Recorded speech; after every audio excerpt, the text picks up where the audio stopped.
him, let's thank him, let's thank him, let's thank him. Because the gate of death has been defeated. In the mighty name of Jesus Christ. He went to the grave. He collected the key from the devil so that we can have life. Let's thank him, let's thank him. Let's begin to glorify the name of the Lord. Let's begin to appreciate him because he's faithful, because he's faithful, because he's faithful, because he's faithful, because he's faithful. Lord, we worship you. Lord, we worship you. Lord, we worship you. Lord, we worship you. Lord, we worship you. Lord, we worship you. Lord, we exalt you. In the mighty name of Jesus Christ. Thank you, eternal Lord of rages. Thank you, Lord of Lords. Thank you, everlasting Father, for everything you have done. For everything you have done. For everything you have done. In Jesus' mighty name we pray. Let's thank the Lord that his death has cleansed away our sins. His death and resurrection has cleansed away our iniquity. Let us appreciate him. Let us appreciate it. His blood, oh Lord, has washed away all our sins. Let's thank him for that. Let's appreciate him for that. Lord, we honor you. Lord, we honor you for your blood, oh Lord, that you have used, oh Lord, to cleanse us from every unrighteousness, from every iniquity, from every sin. Lord, we thank you. Lord, we thank you. Lord, we thank you. Lord, we thank you. In the mighty name of Jesus Christ. Church, I can't hear you. I can't feel you. I can't feel you. Let's appreciate God. Let's appreciate God. Let's appreciate God. Let's appreciate Jesus, the man that has given us the assurance of our salvation. Oh Lord, his death and resurrection gave us assurance of our salvation. Oh Lord, our existence today, the hope that we have today is in the death of Jesus Christ and in the resurrection of Jesus Christ. Let's begin to thank him. Let's begin to honor him. Lord, we bless you. Lord, we exalt you. We appreciate you. Thank you, King of Glory, for your blood that you shed on the cross of Calvary, for our sin, for our iniquity. Who are we, O Lord? But you surely, Lord, you died for us so that we can live. Thank you, O Lord. Lord, we thank you. Thank you in the name of Jesus Christ. In Jesus' mighty name we pray. Hallelujah. Let's repeat that song again. He has won the victory. Hallelujah. He has won the victory that could not hold us down. I can't feel you short. You are the risen King, seated in majesty. You are the risen King that could not hold you down. You are the risen King, seated in majesty. You are the risen King. Lord, we thank you. We're just going to go straight to the Word of God. Please, let's have our seat without wasting our time. It's interesting whether it is the sun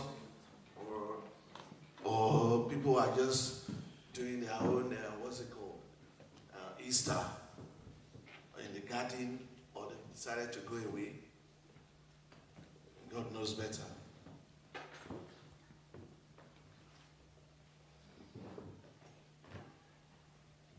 So we're still preaching on attitude. Today is going to be the last session on attitude. But that is going to be linked to the death of Christ in Jesus' name. Amen. Hallelujah. Hallelujah. Hallelujah. Hallelujah. Please, I want you to get your Bible ready. Where is your husband, please? Please, can you look outside for Brother Tolu for me?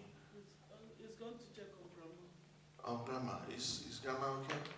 It's okay. Huh? All right, okay. Yes.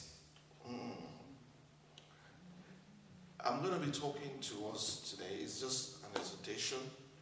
I'm not going to take your time because it's not the first time we will hear about the death of Christ. Is it? No. It's not the first time we'll hear about resurrection. Is it? No. Yeah, but the fact, what we need to look at is whether it has touched our lives or whether the death of Christ has touched your life.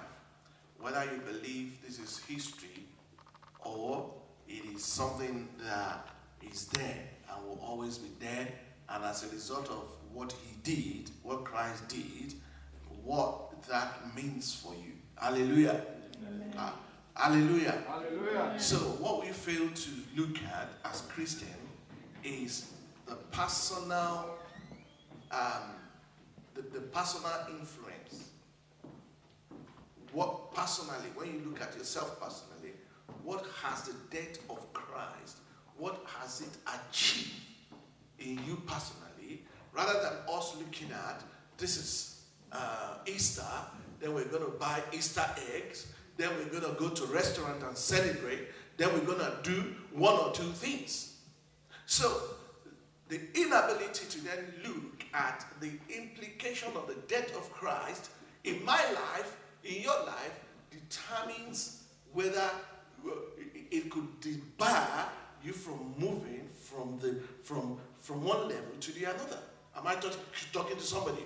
Because what that means is that you will not know the impact on you in terms of overcoming powers and principalities, in terms of what it meant about you moving to the next level, that when some things comes that looks like a stumbling block in front of you, or when the enemy comes to do what? To do what? Then what power? What information do you have about the power that you have in Christ Jesus? Not only that, what information do you have about the death of Christ in relation to heaven?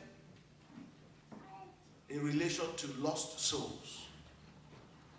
Praise the Lord. Hallelujah. God bless you, Mama.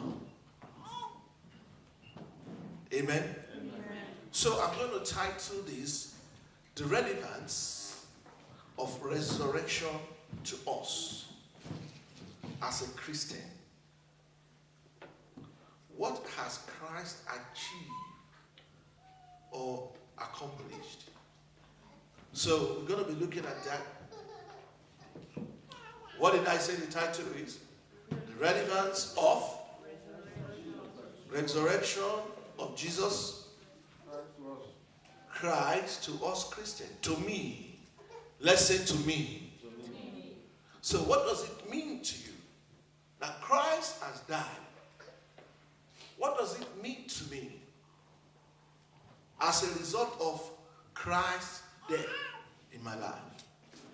I want someone to open to the book of Romans chapter 4:25. Before you know it, I'm out of here. Romans 4:25.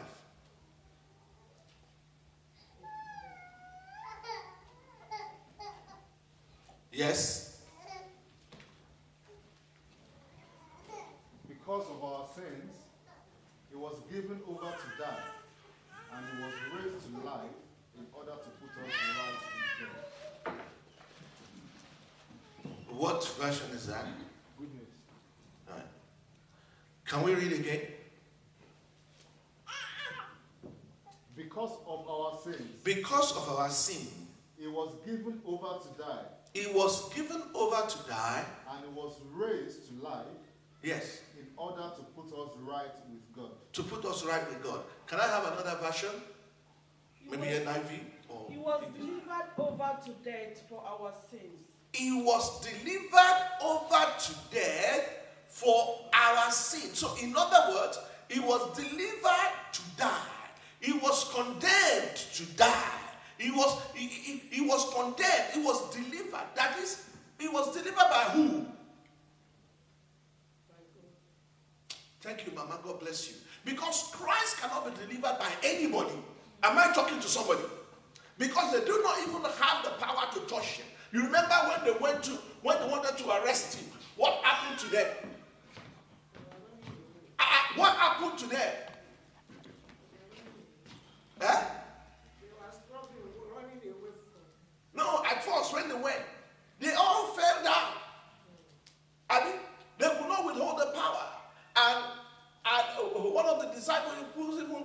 sword wanted to do something and cut one of their ears. Have you forgotten?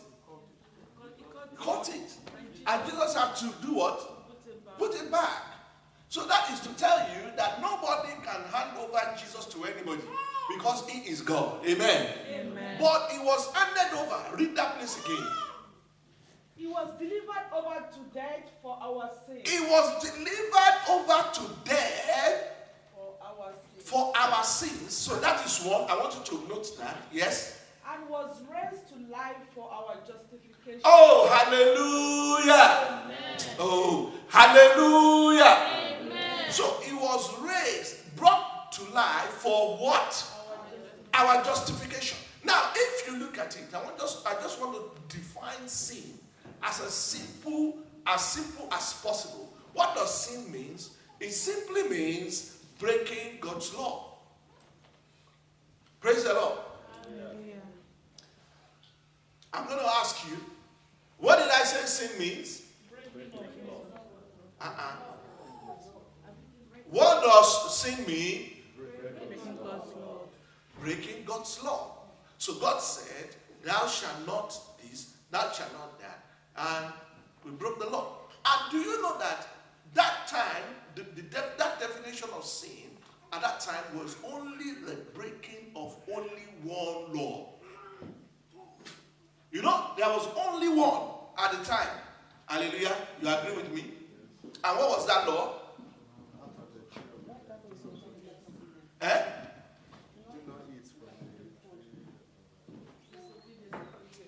Mama, help us. What is that law? What did the Bible say in the book of Genesis? So they can eat every other thing, yes, but out of that, they should not take what? The fruit of that particular tree. And that was the only law.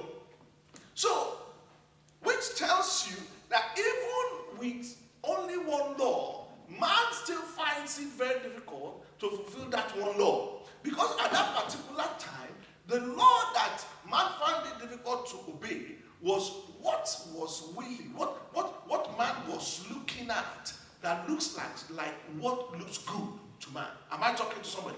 Even it was one. Now, not to talk of thou shalt not commit adultery, thou shalt not kill, thou shalt not this, thou shalt not that. No, look at all that. Someone that has not been able to fulfill only one law, how can you fulfill the rest?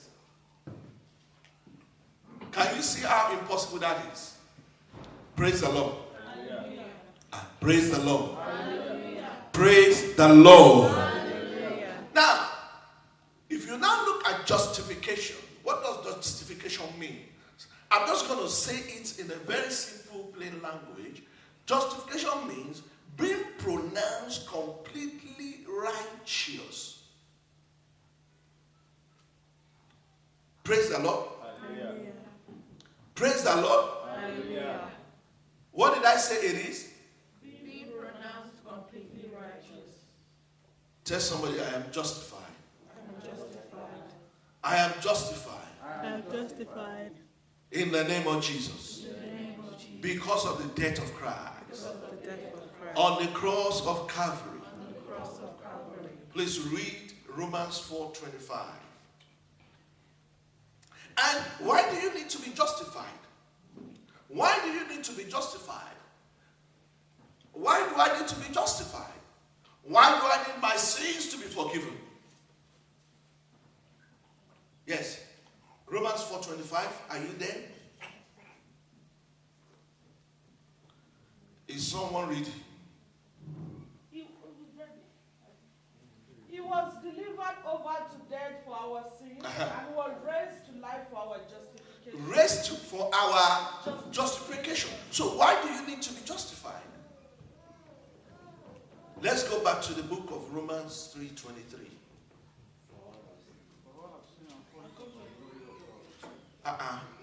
Are you there? Romans 3:23. Yes. Can somebody read? For all have sinned For all have sinned and fall short of the glory of God. and fall short of the glory of God. So, The reason, because we have all sinned, then it is important for us to be justified, isn't it? Or from that sin. That is for the sins to be written up, isn't it? For you to be proclaimed justified. Amen. He says all have sinned. Why? Where did that come from? Why did that come from? And why is that your business? Were you born at the time? Were you born at the time? If you are here at the time of Adam and Eve, maybe you reincarnated. Let me see your hand. And Sister Young, were you there? You're smiling, sister. And that was what happened. So why do I need to be to proclaim just righteous? Because I have sinned, and we have all inherited sin, one way or the other. So, and because of our sins, we were under the oppression rule of Satan. And God, our Creator, was not happy seeing us under the satanic rule, as this is not what He created us for. Hence, He had to intervene. Amen. Amen. Amen. Amen. So, Jesus came to defeat Satan and to set us free from the oppression or from the oppressive rule. Hallelujah. Praise the Lord. Hallelujah. Now, look at me, everyone. As a consequence of that sin in the Garden of Eden, and I was going through this, and even this morning as I was reading this, as I was going through this morning, I want us to go back, and it came. The Holy Spirit was telling me that I want you to go back to the Garden of Eden, when man violated God's law by eating the apple. Genesis 2:16-17. I'm getting somewhere. I'm just trying to lay some foundation so that you have an understanding, which we all know this story, but the impact of it, do you believe in it? Yes? Can you read? Genesis 2:16-17. Yes. And the Lord God commanded the man, you are free to eat from any tree in the garden. You are free to eat from any tree in the garden. Yeah. But you must not eat from the tree of the knowledge of good and evil. For when you eat from it, you will certainly die. Look, from the fruit of what? Good and evil. The knowledge of good and evil. Because at that time, because if you do, then what will happen is you will want to actually try some good things. You want to believe in yourself that, oh, it's me, I'm good, I can behave in a good way. Am I talking to somebody?